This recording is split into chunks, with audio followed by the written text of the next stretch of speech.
begin with, let me put this straight and clear. There's no stalwart here except my physics perhaps. I'm just like one of you.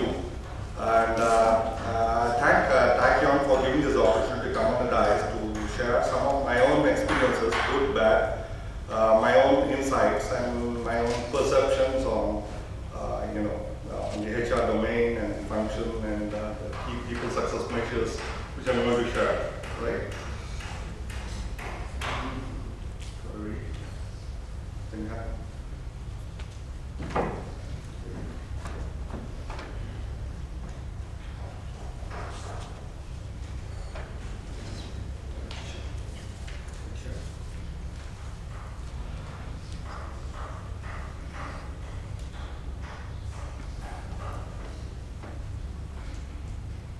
All right, here we go.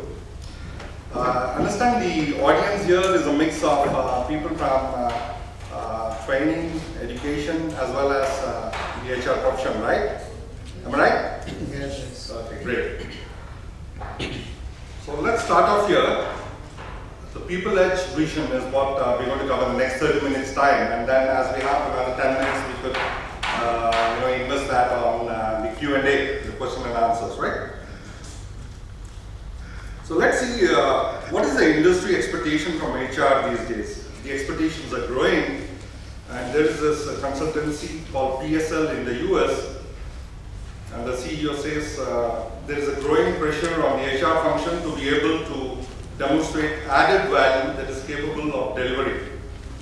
It is critical that HR demonstrate tangible results and express its contribution to the organization in hard business terms. Are you guys experiencing this kind of an expectation coming in? Yeah? Yes? Next slide then. What do people talk about us in the organization? A little graffiti. Though people don't dare to write this on the walls, but they definitely talk about them, and we get to hear about that once in a while, and really puts us down. Where is HR in this organization?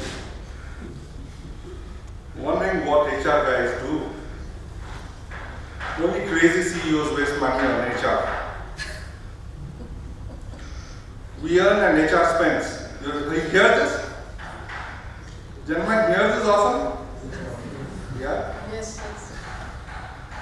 What is so special about HR? I can do a better HR job. I think anybody can just do a HR job. HR guys don't understand business. A little senior guys get to hear this perhaps. And HR guys too pushy. They come up with new forms, new systems. Nothing adds value. Hear this often? Yes.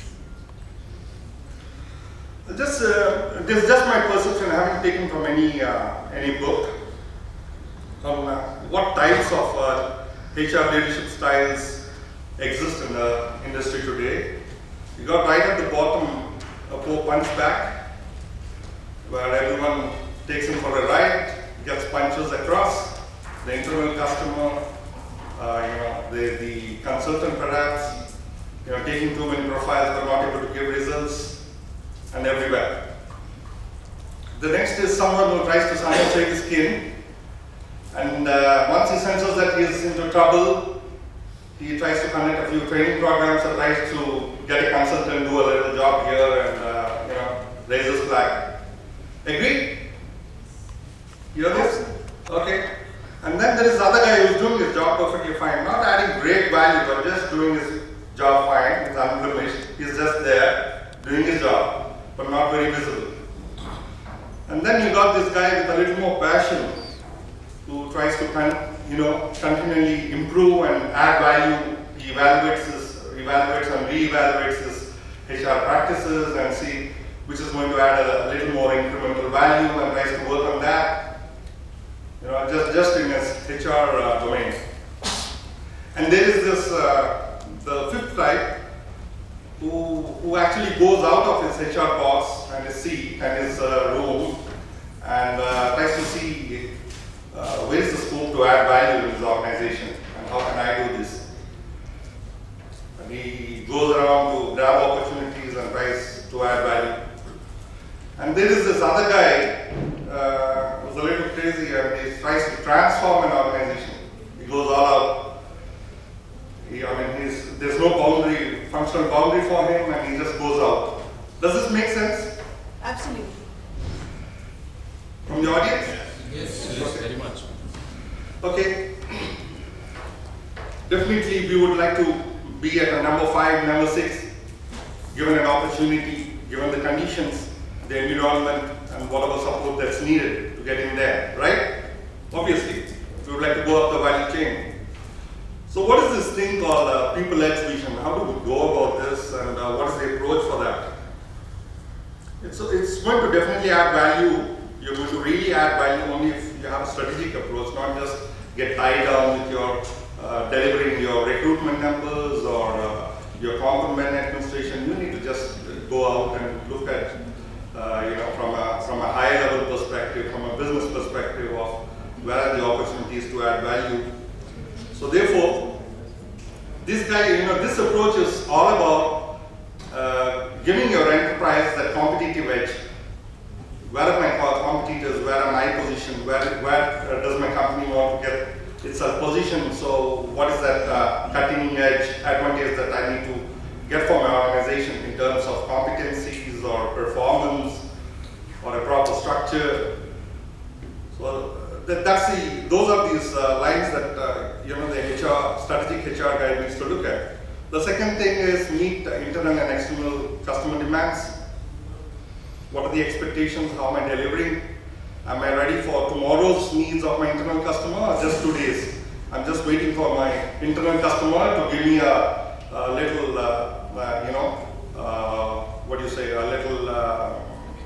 little list of deliverables, and then I work on it, or are you going to evaluate his function and look forward, futuristic, and suggest him as to how he needs to realign his function, and how are you going to support him in terms of redesigning his structure, getting him the right competencies, training the people in his function, kind of, right?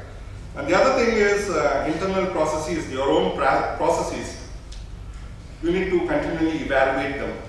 Don't just think it's happening today and I've got my tomorrow's checklist of jobs to be done, so let me do that. That's the job for tomorrow, and I'll have another one for day after, and I'll do that. That's not enough. You need to continually do a little research on how your practices are performing, how seamless they are, and what kind of value add they are giving to the internal customers, and continually evaluate and improve.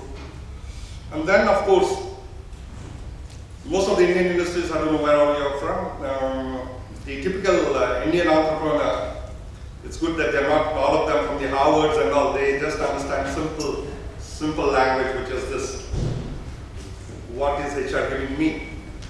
And I think that makes sense. I think that's the right way to look at it. Where is HR adding value, either to the top line or bottom line? Why am I investing on HR? What is the ROI I'm getting out of HR? So the HR man also needs to look at it from that perspective. Where am I adding value? Where am I cutting down my operational costs? Right? Mostly, all of us are victims of this when you get sucked into the operations. You know that there's something more you can do, but your hands are so much tied down that you're doing the operations, your compliments, your full and final settlements, your recruitments. Yeah? Finding the right approach and magic mantra. How do you actually do a penetration and understand the mind of your university in Assam? So what it means is that an illiterate barbender or a mason can become a project manager with or without any formal qualification, right? So this is some of our leadership and management development programs.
The next thing is try to apply some intellect, which is level 3 as in ECMM.